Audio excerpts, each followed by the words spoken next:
The year was 1932, and the Great Depression gripped America. In rural Macon County, Alabama, a poverty-stricken region with high rates of syphilis, the government launched a study. Its stated aim was to track the natural progression of untreated syphilis in African American men, with the initial promise of treatment.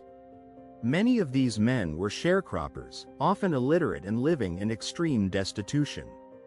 Healthcare access was minimal, and medical knowledge among the populace was often limited. The Public Health Service collaborated with the Tuskegee Institute, a historically black university, lending an air of legitimacy to the project. This partnership made it easier to recruit participants from a deeply vulnerable population, who were desperate for any form of medical attention. The men enrolled were offered free medical examinations, transportation to clinics, meals on examination days, and even burial stipends for their families. However, these incentives came with a profound deception.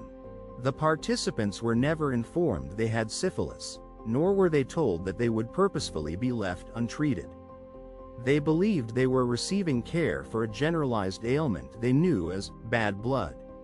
As the decades passed, the study continued its unethical course. Participants suffered agonizing symptoms: blindness, mental illness, paralysis, and severe heart conditions, all direct results of advanced syphilis. Researchers, armed with their observational data, watched the disease ravage these men, meticulously documenting their decline.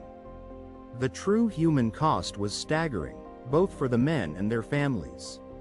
A pivotal moment arrived in the mid-1940s with the widespread availability of penicillin.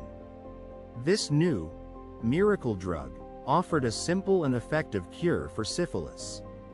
Yet, the Tuskegee researchers deliberately withheld this life-saving treatment from their subjects, actively preventing them from receiving it through local health initiatives. The study's continuation was prioritized over the lives of hundreds of men. Despite the horrifying ethical breaches, the study was not without its internal dissenters. Some medical personnel within the Public Health Service questioned the morality of the experiment, raising concerns about its continuation.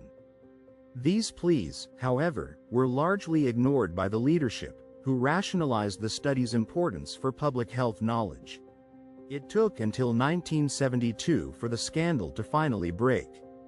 Peter Buxton, a former PHS venereal disease investigator, repeatedly voiced his objections to superiors, eventually leaking the story to the Associated Press. The subsequent front-page exposé ignited a national outrage, forcing the immediate termination of the study after 40 years of unconscionable neglect. The public outcry led to a class action lawsuit, resulting in a multi-million-dollar settlement for the survivors and their families. More importantly, the Tuskegee syphilis study prompted fundamental changes in medical research ethics. New regulations mandated informed consent and established institutional review boards to protect human subjects in scientific studies. Today, the legacy of Tuskegee continues to cast a long shadow, particularly within Black communities, contributing to a deep-seated mistrust of medical institutions and public health initiatives. It remains a stark reminder that the pursuit of knowledge, unchecked by moral principles, can lead to profound and enduring harm.